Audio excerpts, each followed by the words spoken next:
I'd rather be lucky than smart, but I also add to that being smart is putting yourself in the path of luck. The best companies in the world are cults. You want to look for very large markets that are undergoing structural change. And if there's a change that is disruptive and rapid, smaller companies have a big advantage, and they can ride those waves a lot faster than older, bigger companies that have to reassemble their mass. Always go for the big market because you spend the same amount of time on a little market than you do on a big one. Big ones may be harder, but there's no utility. There's not a lot of utility in dominating a little market. I'd say the number one issue is we were in the wrong market or in the right market at the wrong time. Being early is a lot like being wrong. Even if you're a little bit in front of the wave, you can't get on it. I think I articulated a bunch of them. One that I didn't say is you're defined by the people around you. What's going on, family and friends? In this video, we hear from the world-renowned venture capitalist Bill Tai speaking at Wharton's recent demo day at the Penn Club of New York. This isn't the second time I've brushed elbows with the billionaire. The last time I saw Bill Tai was in Austin for Consensus in 2022 or 2023. Regardless, I interviewed him at the Grit Daily House where he compared investing to surfing, which was right up my alley.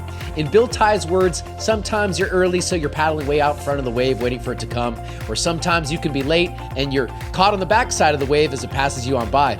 Or sometimes you're sitting perfectly in the lineup and are pumping down that cleanest wave of your life, which could be the best investment ride ever. Bill said it much more eloquently than I, and he actually shared that same metaphor again at Wharton's demo day, so it was a great refresher. It was also great listening to Bill talk about his investment journey, from his early investment in Zoom, Canva, Dapper Labs, and so many more unicorns. It was quite inspiring listening to the Indiana Jones hat wearing legend. I apologize that the audio sounds a little off. The venue was stunning, but apparently a bit too noisy for my Rode lapel microphones. Unfortunately, the external sounds threw the audio off a tad. Regardless, the information is packed. Bill Tai is an absolute legend, and when he isn't kite surfing around the world, he's investing in the world's most disruptive leaders and companies. Now, without any further ado, here's Bill Tai sharing his expertise with us at Wharton's demo day. Thanks for tuning in, and major thank you to Sarah and the Wharton team for the opportunity to attend.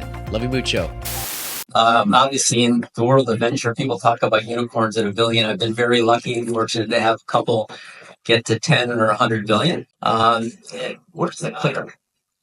Yeah. So I did get to talk about the unicorns and what maybe went right in having them get to that level. This is a quote that you probably hear a lot. I'd rather be lucky than smart, and that is very true. But I also add to that being smart is putting yourself in the path of luck. And it's a lot about selecting the right waves. So technology, you guys are all living in. I started, you'll see in some slides later, in the 80s. And every generation of technology builds on the last one. And they're sort of like concentric circles or spheres that just get bigger and bigger and bigger. When I started in tech, it was a big deal to have a product that would have 100,000 customers. And these days, obviously, there are some that get 100 million or 100,000 a year. Mm-hmm. Now you can actually launch something and maybe get 1 billion users a month, which is just mind-blowing. Oops, I did too many. So this is me in the late 70s. So I was basically an electronics hacker, working in labs and building stuff. I grew up in Pennsylvania and Illinois. My parents were kind of research people, and they exposed me to a lot of building of little projects. My dad bought me. If people remember this company because you're so young, if you remember a company called Radio Shack, there was a project kit at Radio Shack called the Radio Shack 100-in-1 project kit. So you had these like springs and wires and parts, and you could look at a book with numbers on the springs and connect stuff and make a transistor radio or relays or all kinds of little projects. So I did that when I was a little kid. And somehow when I was 13 or 14, I found an article, which is a very fun article for you guys to read, called Secrets of the Little Blue Box. And many of you probably think that Steve Jobs would be Wozniak's first company with Apple Computer. It wasn't. They made a little box that was an open source kind of thing that allowed people all over the country that were hacking around on these things It was a 2600 hertz frequency generator. In that era, most of you have not even seen a payphone, but you used to have these like boxes sticking in the walls with, you put a quarter in or a dime to make a call. The computer system that was built to connect phone calls ran with a kind of a frequency that allowed communications at 2600 hertz. I don't know how they figured it out, but some guy figured out that if you made an 800 number call and got people on and they left and you're the last one left and you played the 2600 hertz tone into the phone, you could control the network and make free phone calls. So there was a sub-industry of hackers out of MIT and all over the country that would make these things. So Jobs and Wozniak started selling those until they got arrested, and they decided to start Apple Computer. So the roots of that led to this thing called the Homebrew Computer Club. So from about 1979 to around 87, 88, a bunch of kids would meet in rooms like this, maybe not as fancy as this, to share work and design. So Wozniak, and this was before me, he would show up like with a piece of wood with parts on it. And that was the first Apple computer. People would launch. So Bill Gates, Paul Allen, Wozniak, Jobs, the guys that started Sun, Alan Sugar from Seagate came to that, Nolan Bushnell that started Atari. Just so many people that nobody knew. They were like anonymous people in the room, but working on cool stuff. One of the roots of today, probably a few trillion dollars in market value. And you would have never known it. But the markets, the timing was right, and they put themselves in that path. So I came out to the Valley to find that. I ended up joining the CEO of Fairchild. And this is a whole other kind of root system, but there's a company in California called Fairchild Semiconductor. It was high intellect, badly managed. And a lot of the managers left to start the company. So there was a wave in the late 70s through the mid 80s where the top management team left to start Intel, National, AMD, and LSI Logic, which is where the CEO went.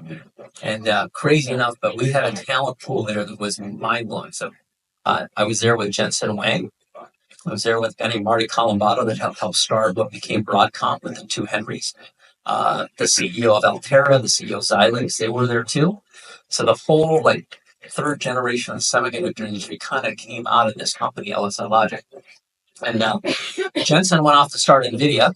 I'm Taiwanese by heritage. I went to Taiwan to help the government create this. So I had badge one. I would have never thought in my life that this thing would be worth $1 trillion, but it is.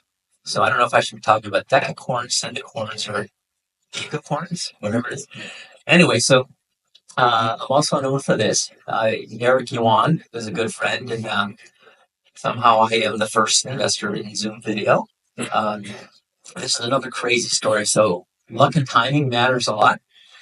This gal, let's see, the gal next to me was actually a picture from Hawaii, but as Sarah mentioned, after the data center company that I built went public in 2000, I took some time off. I started kiteboarding. Somehow I became a sponsored athlete sport. I go around the world kiteboarding, all kinds of places. I went to Perth, Australia. How many of you have been to Perth?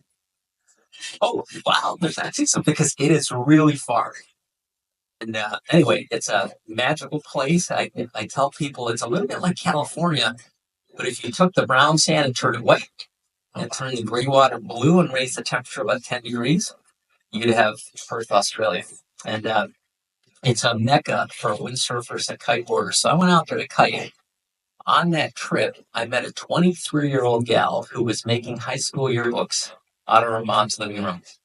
And she was teaching Adobe classes on the side. She wanted a way to have like a drag and drop interface that was not as cumbersome or complicated as Adobe at the time. And if you clock back to 2010, if you bought a product from Adobe at the time, you would buy a cardboard box from a retail store with a CD-ROM in it, load it up, and then you'd have this like massive complexity. It's a shit on your screen. And right at that time, if you go back to that wave, that this concentric circles thing, I had gone from funding silicon chips to routers and switches and hubs to telco networks, digital telco networks. Took a little time off, and I could see the cloud. And cloud is so pervasive now, but cloud was sort of still incipient at that time. And because I had a data center business, I could tell the economics of delivery of everything were going to change. So I started funding cloud and mobile companies, which is what led me to funding Zoom. I could see that the cost structure and the quality and scalability of video conferencing was going to completely change.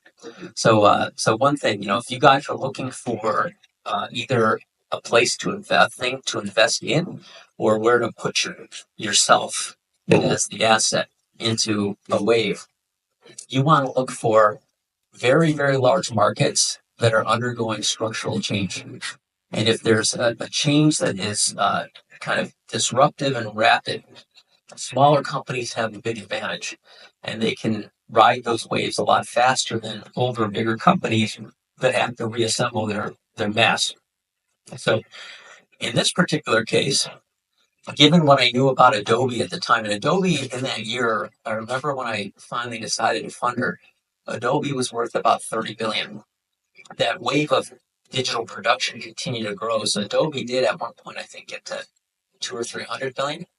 But it was pretty clear to me that there would be a day when you weren't buying programs on CD-ROMs and boxes for $900 out of a store. So I decided to back her. You guys probably all use. How many of you use Canva? That's quite a few. So anyway, so Canva today is a $220 million a month company with 75% growth margins and 28% cash. They've been profitable for 8 years, and they're growing 50% year over year and a half for 8 years. Wow, which is just crazy. And this came from a 23-year-old gal in Perth, Australia. So we'll talk about waves and bucket time. Okay, so skip that. Yeah, okay. Did I put? So I have a bunch of appendix slides. I kind of move this around because I knew the time slot was 20 minutes. So these are some other companies I'm involved in. I don't know if you guys know Lineage Logistics, but Lineage was the largest IPO of 2024. It's today the world's largest network of refrigerated warehouses and trucks. So any food or medicine that you probably buy at retail or from doctor's offices, very likely is carried by them. And I do see a wave coming in this space, which may be interesting. All of you probably are aware of the infrastructure GPU craze that has lifted NVIDIA's revenue and margins to levels and growth rates that the world has never seen. I think NVIDIA is not exact. They're about a $30 billion revenue per quarter company now at 75% net income margins, which 20% is great. They're at 75% cash flow margins, which is just mind-boggling. And up to last quarter, we're going 70% year over year at that scale, which just simply mind-blowing. But anyway, so I think a lot of their products today are used for training LLMs in very centralized, gigantic data centers with tens or hundreds of thousands of GPUs. At some point, there's going to be a switchover where a lot of the infrastructure to run applications won't be so much the training of the applications, but running it. It's called inference. So I'm working on a little project with maybe with Lineage, because Lineage has tens of thousands of locations with electricity and refrigeration to maybe build a nationwide edge network for the kind of real-time running of applications. If you guys know the cell network, there's a time when you drive around and you have to have handoff roaming. So I think there's some possibility, depending on what kind of applications, that you'll see a couple of GPUs, almost like a couple of GPUs at every cell tower, but they won't be the GPUs that you know today at NVIDIA that suck, hundreds of watt per chip, or 10 watt chip without pulling the 100 watt per racks and all that. It'll be something tighter and smaller. So that's kind of a wave I think that might come. And you guys know Dapper Labs. How many of you guys know NBA Top Shot application? Yeah, so that was a fun one. There's still a very there's still a very good company. I don't know if their profit is they were very profitable when the NFT wave took off.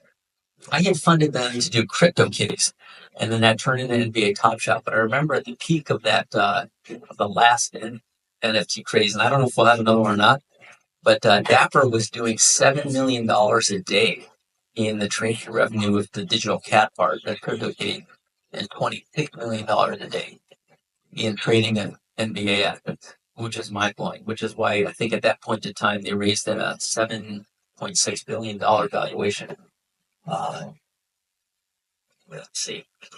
Okay, I guess we'll summarize this because it wasn't a 15-minute talk. But all right, so when I look at things to invest in, I mentioned markets. And I guess there's enough time to tell a story. How many of you know who Don Valentine is? Not many, because Don founded Sequoia Capital. So Don, he was when I was at LSI Logic with Will Corrigan, I had no idea how fortunate I was to have the people around me at the time that I did. LSI was funded by Don Valentine, who had founded Sequoia on Expected Fund, and by Tom Perkin, who was the co-founder of Kleiner Perkins on their second fund. And at that time, they were just little emerging venture funds, and who'd have known that they go on to become such great successes. But Tom was on our board, as was Tom Perkin. And when I landed at this little startup, LSI Logic, it was small company in Silicon Valley. That era, the PCs didn't really exist as we know them. Most of the business was either doing basic chips, if you know what that is, for mainframe and mini computers in the New England corridor, like Digital Equipment, Wang, those kind of companies, and then a few startups in Silicon Valley, like Silicon Graphics and Microsystems. So we had customers on those two coasts. Wilf wanted me to be in what he called tactical marketing. So he said, we have Rick covering the East Coast, and we have Peter covering the West Coast. You have everything else. and I said, what's everything else? It's everywhere, everything. And so I was a little befuddled because I think it's 21 years old. And I was thinking, well, where do I start? And I asked Wolf that question. Well, the world's a big place. Where do I start? And he said, you need to talk to one of our board members. He used to be head of sales at National Semiconductor. He'll straighten you out. So I go for it. And if you know Don Valentine's, the stories about Don, he's a very terse, very difficult guy who used to say when he'd fund companies, we own the desks. And anyway, so I go see Don, and he takes a yellow pad, a ledger pad, turns it around, and I said, Don, the world's a big place. Where should I start? He said, I want you to write. Dutifully do that. And then, and he says, start with number one.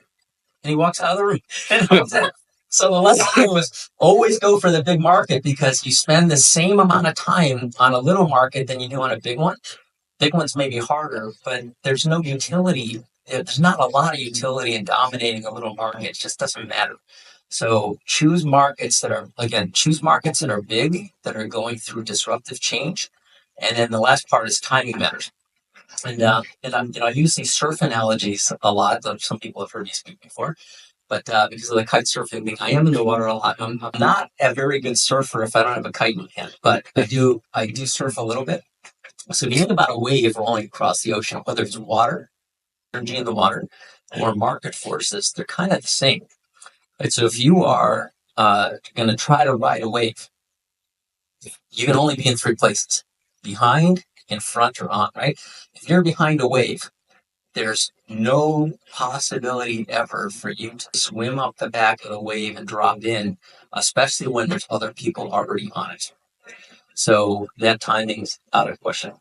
If you're too far in front of the wave, sometimes you paddle and you paddle and you paddle, and all that happens is you get tired. So there's this phrase that Don used to say, being early is a lot like being wrong. So you've got to try to time it where you're expending a little bit of energy ahead of the wave hitting you. And then when it's there, then you got to stroke hard. And startups are exactly the same thing. If you start too late, even if you're a little bit in front of the wave, you can't get on it. So you've got to kind of, your board is your resource, just like the funds that you have. And you got to like paddle slow and look behind and just try to feel it and know what's coming. And then you expend a lot of energy at the right time, which is burn rate, and you kind of step it up. But that timing, that's something you guys should all be thinking about as you choose your careers. Figure out, is that company in the right place now? And sometimes you get these like, whitewater head fake like NFTs where for a little bit and they come up and rise and you feel like you're right and you're not really right. But then you hop off and you go to the next one. Uh, the the second element to a great company is management team. You've probably heard it over and over and over. Surround yourself with great people. And I think I was, again, very lucky if I didn't have that boot stock in the beginning that carried me to, greater and greater things through community, who knows? I have no idea where I'd be. But you're defined by the people around you. So work with people that just are exceptional to the extent you can. And another part of that is defining values and culture that are durable and scalable. So if I'd have to say, as over time, I've gotten better and better at helping early stage companies define a culture that works. And like, Zoom and Canva, they are like way out of the ballpark, exceptional, but very mission driven, very tight on spending, so they don't overspend. They're just very efficient in use of capital, very efficient in their decisions. You see a lot of companies that they're all over the place. They raise too much money and they don't focus, and it's very hard to really get traction if you're not really focused. Last thing is, as an investor, you want all three of those, right?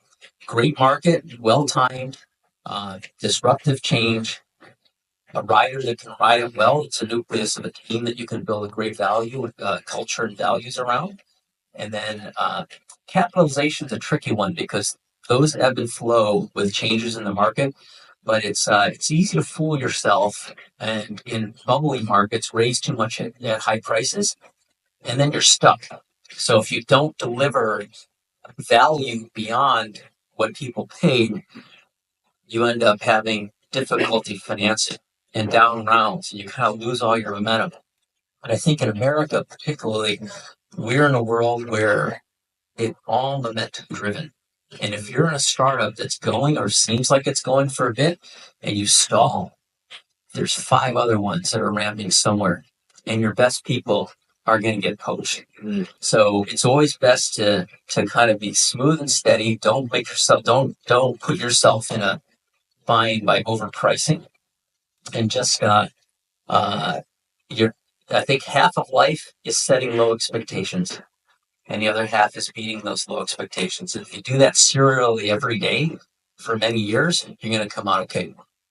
Let's see. I think I'm just going to skip all that. Oh, well, yeah, I know you guys are crypto people.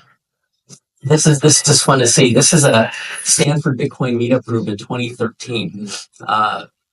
A friend of mine started this meetup group, and guys like, the founders of Zappo and the founder Vitalik came to pitch, well, yeah, this is what these used to be. I don't know if this audio will work, but can turn this up. Well, this is just kind of cheesy, but this is what Bitcoin meetup groups were like 10 years ago.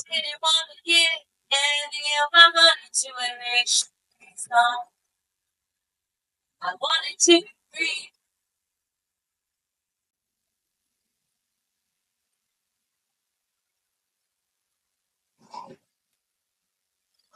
Choice that I made. It was to take away money. Don't give up your money. Spit one, have a back.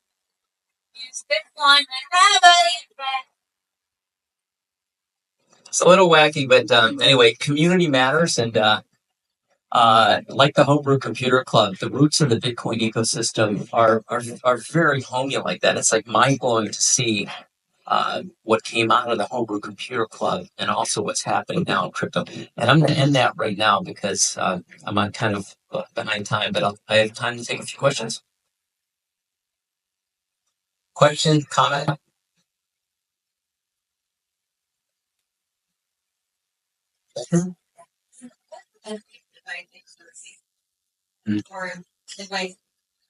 Oh boy, there's God, there's a long list. I don't know if there's one piece of advice. I think different pieces of advice are relevant at different times. But I'd say, hmm, well, I think I articulated a bunch of them. One that I didn't say is you have to be true to yourself, and I think I do my best when I I'm feeling authentic because I'm in something where I'm not feeling judged. Where I'm not trying to do something because other people expect me to do something. It's because I want to do something. So as you guide your careers, and the same with investments, you have to listen to your gut because your gut is telling you things. Sometimes it's very easy for your mind to overrule what your gut is saying and say, intellectually, this looks great, but it doesn't feel right. Those always end up wrong for me. And then there's times where everything that people say is like contrary to what you believe, like Zoom and Canva. I would not have funded those when I started my career. It took me a while to get to a point where I was so comfortable that I didn't give a shit what anyone said. Because when Zoom got going, the common after I funded them and they ran out of money, because no one believed the world needed yet another video conferencing company. It was the standard thing. Like, who needs another video conferencing company? There's like 10 of them. And and the last one to try to raise at the time was Blue Jean Network that had raised, I think, $400 million. It was not going anywhere, but somehow I just felt it, and I went with it. And then Canva, Perth, Australia, 22-year-old, 23-year-old girl that was not technical, but when she described what she wanted, I could tell she knew what the pain point was, what problem exactly she wanted to solve. And I said to her, I said, Melanie, can you build what you just described? If you can code that up, I might fund you. And she said, no, I'm not technical. But that stuck in my head because she had such a clear vision of what she wanted that I spent the next 3 years looking for a technical co-founder for her. Not actively. It was kind of like from time to time, but eventually, through a friend of mine, we were introduced to an engineer that felt right, and then we bolted them together and wrote a check, and now we've got a $2.5 billion run rate company. So it's really like, listen to your gut, resist when your mind is forcing you to do something. To really let yourself feel it. Oh, maybe carrying the conversation is what would be a one of your greatest losses that you turned into an inflection point and capitalized on? Or what was the mindset? What do you recommend on how to overcome one of the greatest obstacles and use it to your advantage? Oh boy, no, it's well, I'll have to say, pretty much there isn't a single company I funded that made it. That at one point thought they all thought they were going to die.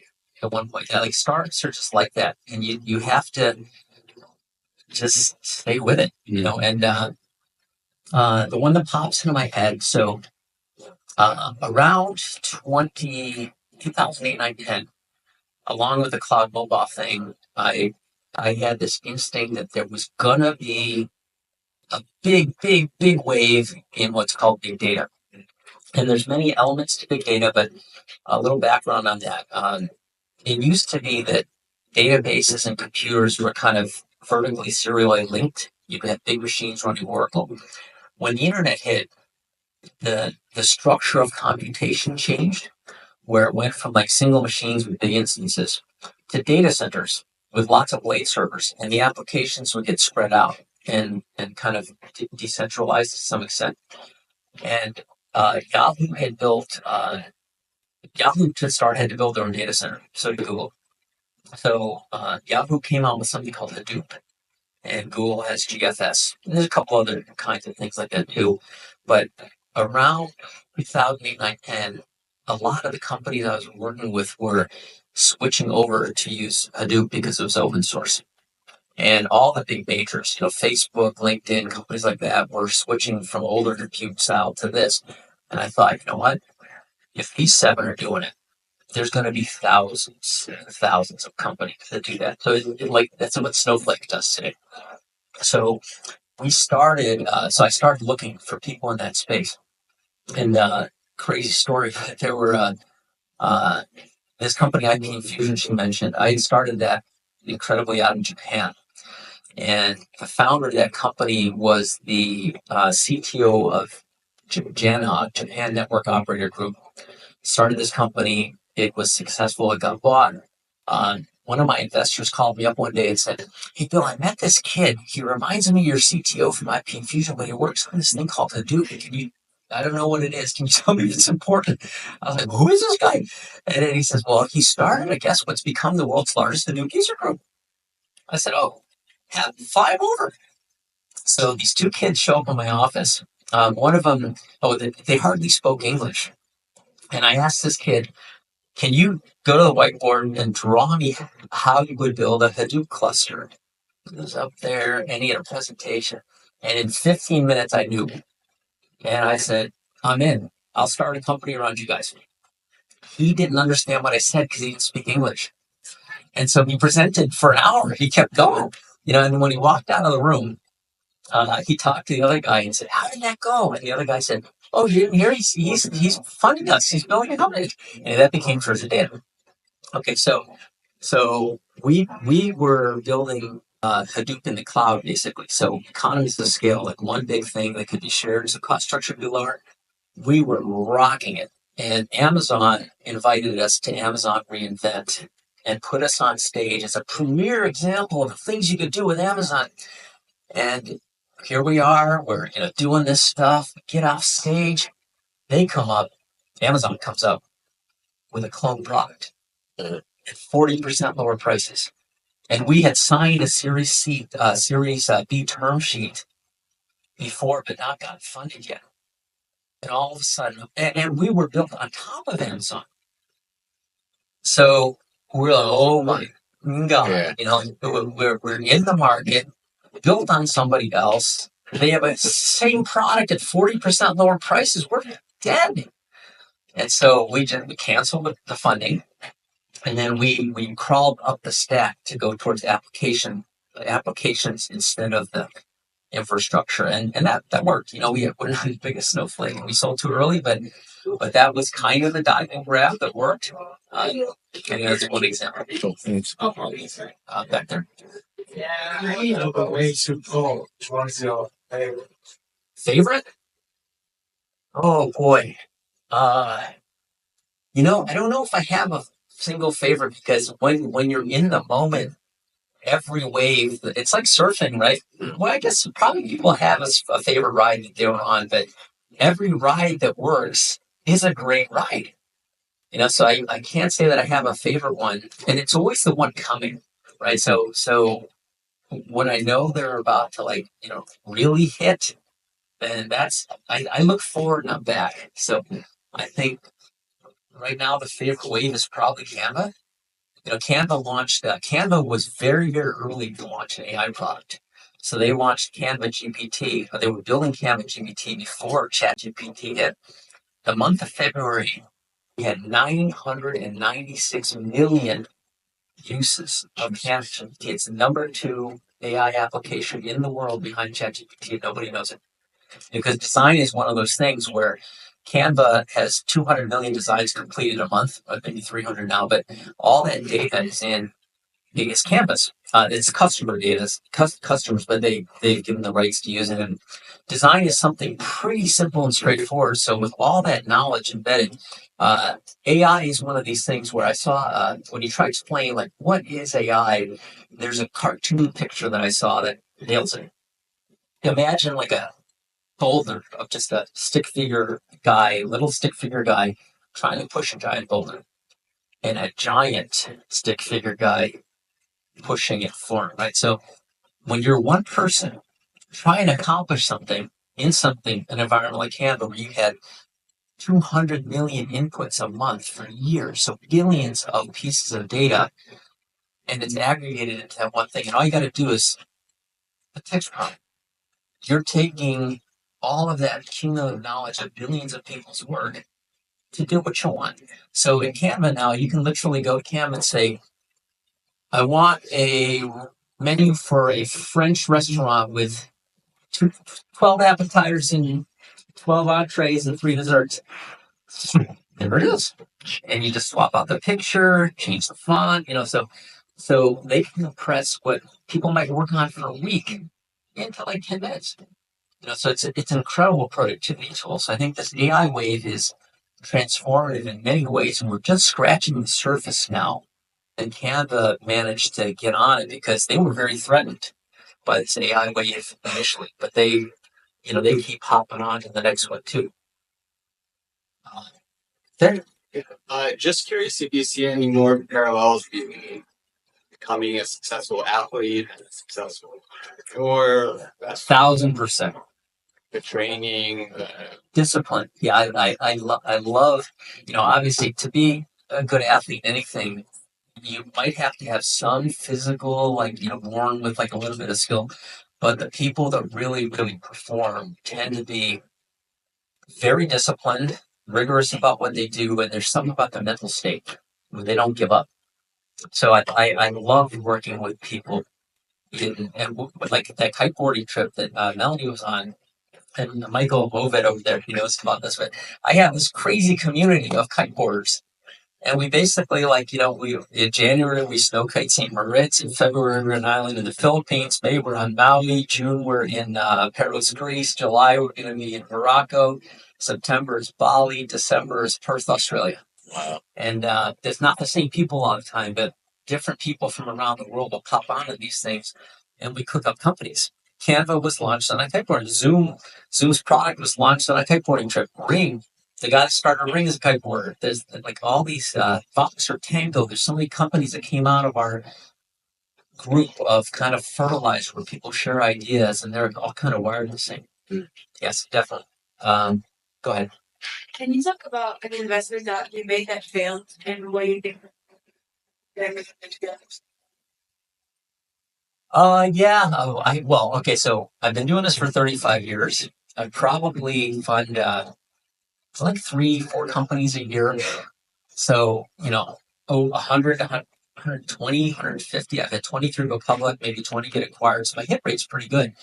But that means that for every one that I haven't worked, I've probably had 3 that are still like around that maybe didn't go. And I'd say the number one issue is we were in the wrong market or in the right market at the wrong time. And I'd say the second is team. Something went wrong inside the team dynamic. And then thirdly, some of them just run out of money. Like some of them look great, but the timing is bad. Like I had one going into with the COVID lockdowns where we were literally on our last month of seed, ready to raise, and the world froze. So it froze long enough that we just decided, you know what, let's just pack it up. And because we didn't know if stimulus was going to happen, there's not even talk of it. So we were like, well, do we just wait? We can't travel. So we just wound it up and waited, restarted with a different. See, the best companies in the world are cults.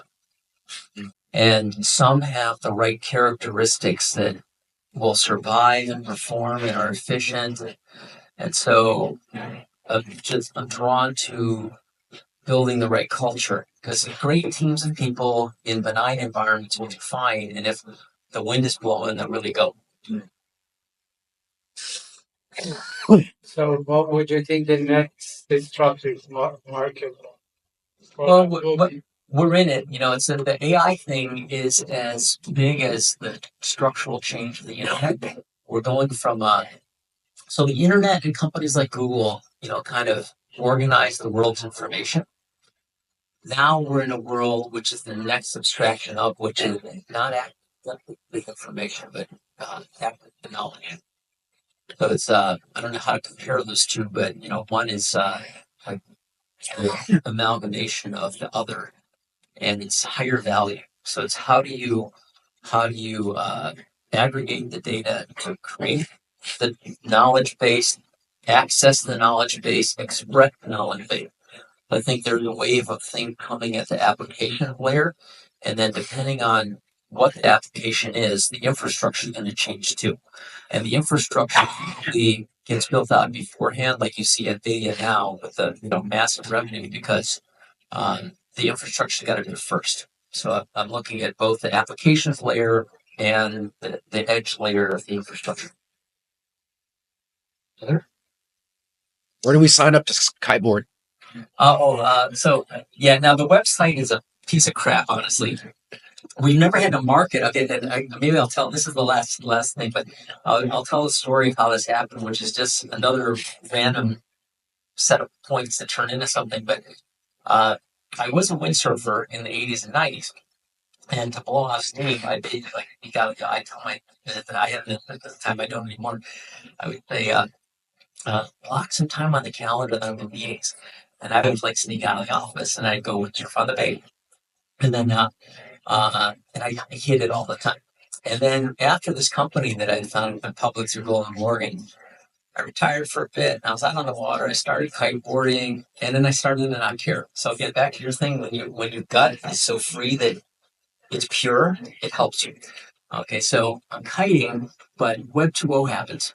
I decide I'm going to get back into business. So I helped Charles River Venture start the West Coast office, and at that time, rather than just hiding my spare time sports, I had kites in the office, and because we were in a satellite office, and I would just like go do my thing, and there was a time when Sergey Brin and Larry Page learned how to kiteboard from a friend of mine, and there was a photograph of them in the San Francisco Chronicle. All of a sudden, everybody at Google wanted to learn how to. And so all of these people, they didn't want to go to Sergey and Larry because they were just beginners and the hierarchy didn't want to do it. So they would come to me. So I probably got employees like 525 onto the water. And I used to do an annual trip in May to Maui with my windsurf friends. And then I convinced them all to learn how to kite. All of a sudden, all these Googlers started coming with us. And then employee 13 at Facebook showed up. And then that pack came. And then I see it at Twitter. And that pack came. And so we had this cluster of hundreds of people that would show up once a year on Maui. And that became this like thing. And one year, a guy named Jason Fast was running the MacBook Pro. He had a fight, a MacBook. But had a fight. And he comes to me, we need to do something with this community. Like what? He says, let's do something with it. Like what? He said, let me turn it into a nonprofit. To do what? So I was like, go ahead. So Jason Bass incorporates it or whatever it says, 501c3.